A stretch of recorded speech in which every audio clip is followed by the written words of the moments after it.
Toutes les histoires ont une origine. Voici l'histoire de l'origine du mal. Nice to meet you, Robbie. You too. Resident Evil, as you know, as everybody knows, it's a huge franchise. And now you're playing Chris Redfield in the brand new feature film, Resident Evil, Welcome to Raccoon City. The billion-dollar question is, are you a gamer? I am. One of my earliest childhood video game memories is sitting in the basement in the dark playing Resident Evil and the dogs jumping through the window. Those dogs. And like scared the living hell out of me. When I booked the movie, I started to play Resident Evil again, and then I played the remastered Resident Evil 2, which is actually beautiful. They did a really good job. I'm glad I did, because arriving on set and seeing the detail that went into these sets versus the game was unbelievable. Johannes Roberts, our director, went to Capcom and asked for the blueprints for the police station and for the mansion, and made it. He wanted to make it, you know, as accurate as possible, and he absolutely crushed it.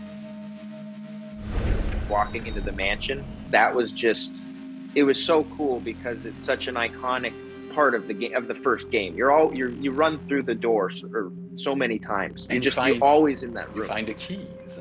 Yeah, you're in that room all the time. And then the dining room that I have a fight scene is spot on.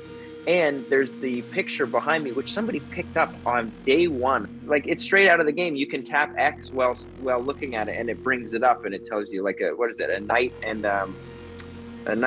two knights fighting, or a knight and someone fighting.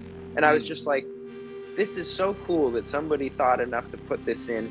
And then there's a scene where we're in the lab, and there's a red, a green, and a blue herb behind me.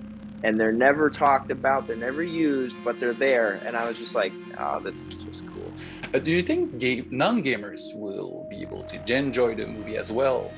I think so. I think what's really cool is it is a true adaptation, and I think people who played the games are going to really lose their minds over it. But I think if you haven't played the games, it's a cool 90s zombie movie that has great music, is fast-paced, it has great heart, and it's surprisingly scary. Like, the jump scares are pretty good. It's dark.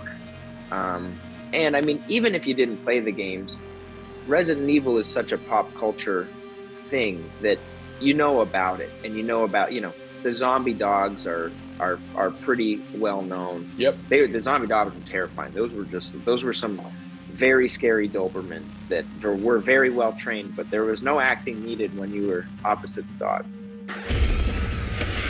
Nowadays, there's a lot of CGI, but how practical those effects were on set? It was a mix of both. So a lot of times they had practical that they would then enhance in visual effects, but the practical stuff was really cool, and all of the zombies were practical, which is super important. We had stuntmen and women in zombie makeup and zombie attire, and that made it so that we could really go for it on the fight scenes, which was really cool, and I think makes it feel more dangerous and more authentic. The great part was when the first zombie I see, when he's leaned over, is straight out of the game when the head turns back. It's just like total nerd moment for me. I'm like, this is great. I'm like, trying not to smile while I'm holding my gun. So if there's a sequel, because there probably would be a sequel, you'll be there. Oh yeah, I mean, I would love to continue making more movies in this universe, and I hope that everyone can come back, because it would be nice to shoot, with the same people when it's not COVID or as COVID, just because we get to have a little more fun together. That's right. And also there's an Easter egg during the credits afterwards that hints at characters, so it's fun for the fans to get to know, okay, it's going there afterwards. So awesome. Thanks, Robbie. It was a lot of fun to talk to you about Resident Evil Welcome to Raccoon City today, and hope to see you in the sequel. Thank you. Me too. Great talking to you. Cheers.